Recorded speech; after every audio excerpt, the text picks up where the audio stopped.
लोक कला केंद्र के प्रस्तुति।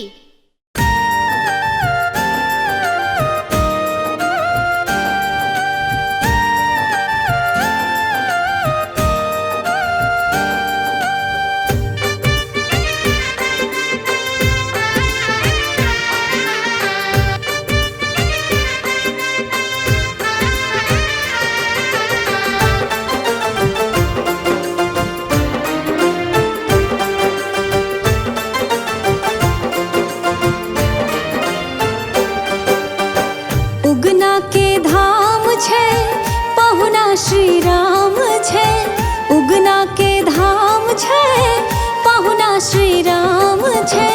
स्वर्गो सो सुंदर आपन मिथिला गाम छे, स्वर्गो सो सुंदर आपन मिथिला गाम छे।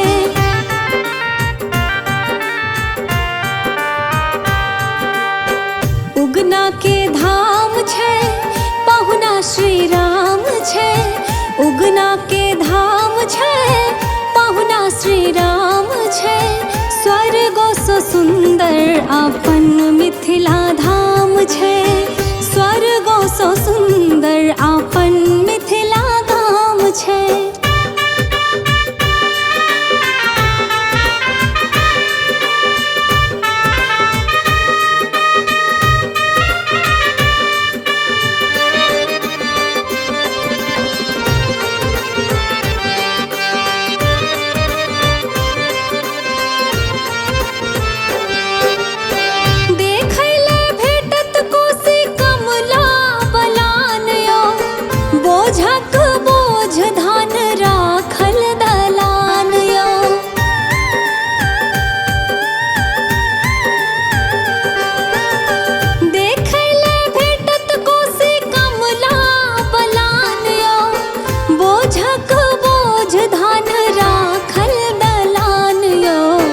जनकक गाम छे, पहुना श्री राम छे।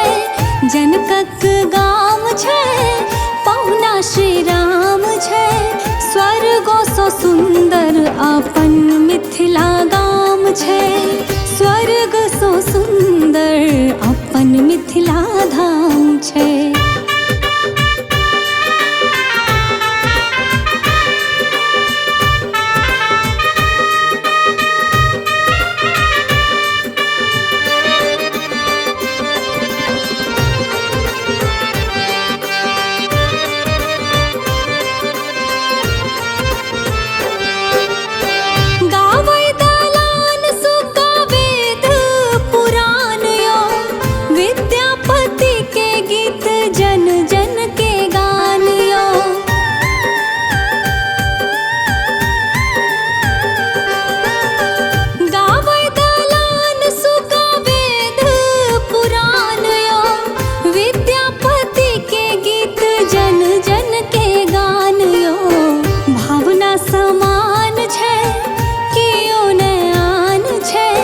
भावना समान छे, कियो ने आन छे।